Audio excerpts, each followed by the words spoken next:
Hello and welcome. I'm Gandorf, and today we're going to be doing another entry in our Black Hat Python coding. If you're new here, please leave a subscribe and a like if you find this video interesting, if you find anything helpful, and let me know down in the comments. In this chapter, it focuses on a library in Python called scapy, S-C-A-P-Y. I'm just going to call it scapy. And I'm going to leave some links down below. First one is going to be to the project's main page. Gives you some information on it. Shows you who the maintainers are. You can see how to install it for your system. And it has a nice link here for the documentation in case you want to deep dive and go to it a little bit further. So for this, we've got a couple of pieces of code that we're going to look at and just do some simple running with. And then we're going to hop over to my Kali box and actually use an ARP poisoning technique with it to set up essentially a man-in-the-middle attack between my machine and my router and actually capture traffic. Okay, so here we are at the first bit of code that we're going to look at. And you see here we're importing the scapy.all to import sniff. This is going to be the main tool from the library that we're going to be using. And just have a standard if name entry here for main. And all we're passing into it is that this function we want to call, and we only want to capture one packet. And then up here I've got a couple of different options commented out right now. We'll take time to go through each one individually. And first one, just to show you what we're going to be dealing with, we're just going to do this packet.show.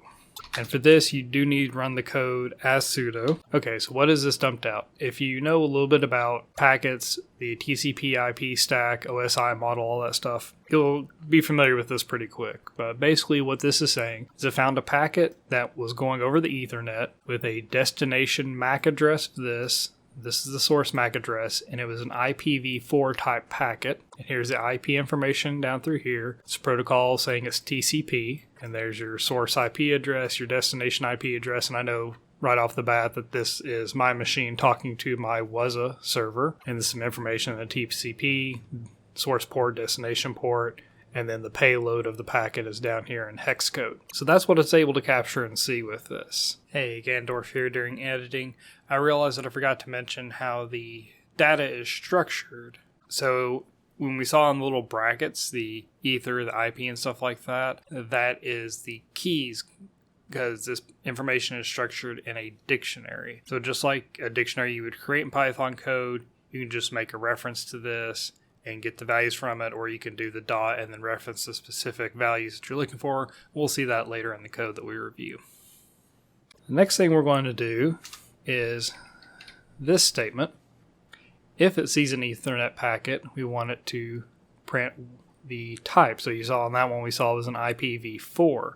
And what's interesting with this is when you run it this way, you see instead of seeing IPv4, we see a number. Now where this plays into is filtering, and this is going to be more if you want to set up this tool on a machine to only look for certain content going back and forth, or maybe you want to set this up in a blue team type manner and you want to look specifically for traffic coming in. You can narrow down exactly what type of packet and even the protocol that it uses. And to show you that, we'll come down here, get rid of those, run it again. So as you can see here, that's IPv4 and TCP. If you're wondering how I know these numbers, what they are, there's a couple of good resources, like I said, and I'll leave a link down here. This Wikipedia, first off, goes over the packet types. So if you look right here, I know the protocol, my bad. So you see right here, we have number 6, that says it's TCP. And these numbers are what you can actually use filter, because the actual number in the actual data in the packet's the number. So when you're interacting with them, you have to use the protocol numbers. As you see, there's quite a few here. Like I said, I'll leave a link for this down in the description so you can go check it out. And for the type code, I found this. And if you look right here, 2048, it's a little small on this one, I apologize. It does say it's IPv4. So using a combination of these, you'll be able to specifically look for the type of information you're going after, or be able to filter out stuff you don't want to see. And to show you how you can use that for filtering, we'll do this. What this is going to do is look to see if IP is in the packet, which means it's going to be your typical IP packet, and it's going to check the protocol, and we want to look for a TCP packet. If it finds one, it'll print out the packet. So this right here tells us an Ethernet or an Ether. It was an IP packet. It's a TCP. This is your source IP address. And this is your destination IP address. Now real quick, you notice the difference here. I just did print packet instead of the packet.show. So if you just want to see what type of packet it is and the IPs involved, you just use packet. If you want to see the full breakdown, the details, you use the .show option. Okay, here we are in a bit of example code that's provided in the book. His original idea with this was to look for mail traffic, to basically try to look for usernames and passwords. So he calls it the mail_sniffer. And here, as you can see with mine, it just starts out the same. And what he does here instead is he does this filter option. He's looking for things on TCP port 110, 25, and 143. If you know anything about the SNMP, I believe it is, mail protocol, these are the ports that you'll typically see it on when it's unencrypted. Encrypted ones are on a different channel, and this isn't able to decrypt those. So when it does find a packet that matches this information, it'll call this up here, and it'll double check, make sure it's a TCP payload. It'll go through, convert the payload to a string. Remember, this is going to be dealing with unencrypted information.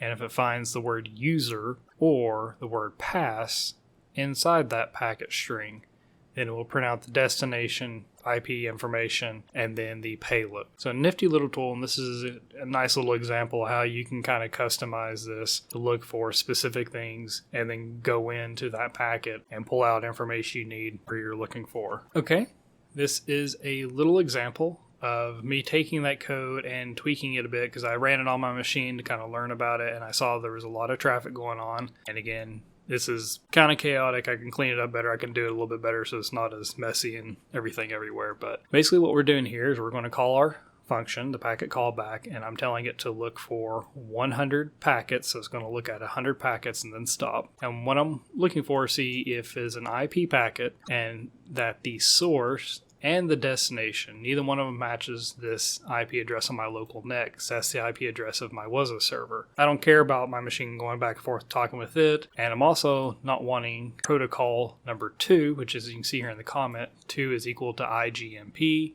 That's just some local networking information going back and forth between machines. I don't care about that. And I'm not looking for any UDP packets. I'm only going to concern about the TCP. So if the packet matches all 4 of these, then it'll just print out the basic packet information. However, if it is a ether packet, which an IP can is an Ethernet packet, not an ether, they are different. I want to take a look at the Ethernet and what type it is. And if it's 254 or there's 35020, which is ARP and LLDP, I don't want those. I want everything else, and I'll print that out. So basically, this is just a stacked filtering to see what my machine's sending out back and forth and all that. And yes, almost forgot the sudo.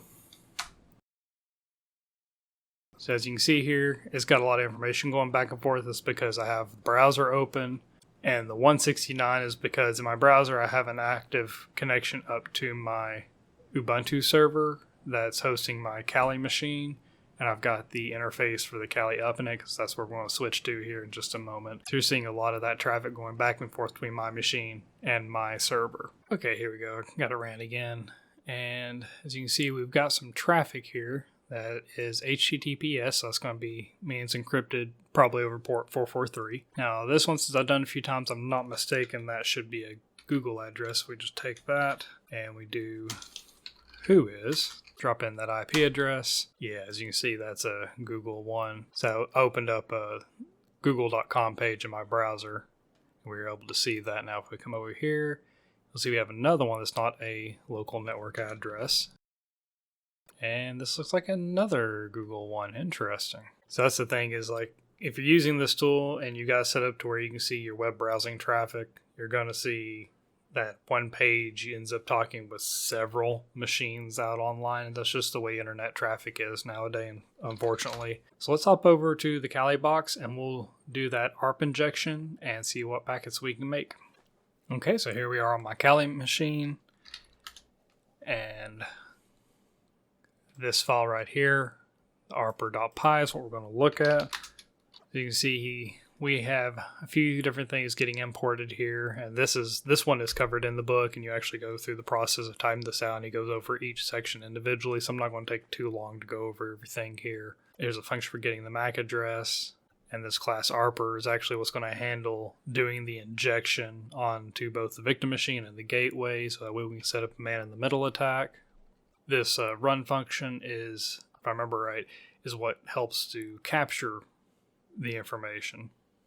Because we got the call to the .poison and the .sniff. And here's the poison that actually will tell the victim machine, hey, I'm the gateway, and tell the gateway, hey, I'm the victim machine. And here we got the sniff section, which of course will capture the packets. And then we have restore, which will tell the gateway and the victim machine what the actual correct addresses and MACs are. And then we have the setup for starting it. And if you're not familiar with a man-in-the-middle attack, the basic principle is your machine has an ARP table that tells it what MAC address is associated with what IP address. Kind of like you being associated with your home address. An IP address can get assigned to any MAC, like you can go in between any house to a friend's house, to another family member's house, you can move around. You're the IP address. The home address is the MAC address that stays with your machine. So basically what a man-in-the-middle attack is the attacker will tell the victim's machine, hey, for this IP address, your default gateway, this is its new MAC address, giving the attacker's MAC for that. And to the gateway, it does the same thing, except, hey, this MAC belongs to the victim's IP address. And what that does, it'll cause the victim to send its packets to the attacker's machine. The attacker can then copy them, do whatever he wants to, manipulate them, and then forward them to the gateway. And when the traffic comes back into the network, the gateway will send it to the attacker's machine instead of to the correct machine. Again, the attacker can record them, manipulate them, do whatever he wants to, and then send it over to the victim machine. So that's how the basic breakdown of how a man-in-the-middle attack works. Okay, we are back on my machine. I apologize. For some reason, this was having some trouble running on my Kali machine. Not 100% sure why, but I'm going to investigate it. And if I can find out an answer, I'll leave a comment down below. So this is how we'll run the command with the sudo python arper.py. This will be our target machine, which is my Kali box, and then your gateway, and then the interface you want it to work on. So we'll just hit enter. You can see here it gets the IP addresses and the relevant MAC addresses, and then it goes through the process of flipping them and does the poison attack.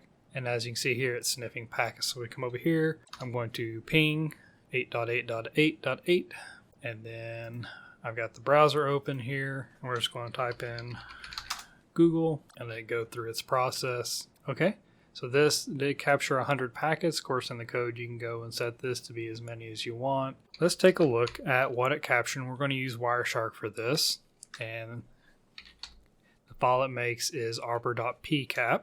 You can see we got a ton of information here. So an ICMP is what a ping packet is. As you can see down here, another way you'll see this long string of data, which you can look down here, it's just all these symbols, and then your numbers 0 through 7 in this case. And these right here must have been from when I had the browser. Yeah, TCPs in the background.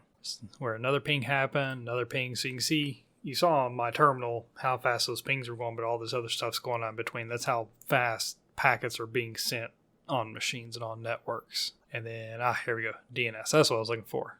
So this DNS query to Google, we can verify that by opening up this and going down here. See, we're looking for google.com. We're looking for a type A record, which is an IPv4, and then a quad A, which is IPv6. And it's just going back and forth on that, trying to find the relevant information. Okay, so that was just a quick little overview of the scapy library and some of the code in Chapter 4. Really, really interesting tool. Like I said, I'll leave those links down below for the page for it. That gives a link to the documentation so you can look through it, and also to those two tables, the Wikipedia and the other table, so you have those for references in case you want to play with this. Try to look for specific traffic or filter out traffic. I highly, highly recommend that you take a look at this code. I'm going to get some of it thrown up on my GitHub, and I'll leave a link to that as well, and play around with it on your machines, see what you can find out, see what your machine is talking to. Are you using Linux, an Apple, or a Windows? So that's all for this video today. I hope you enjoyed it. I hope you found it interesting. And if you did, please give a subscribe and a like, and leave a comment down below, and I will see you next time. You have a good one.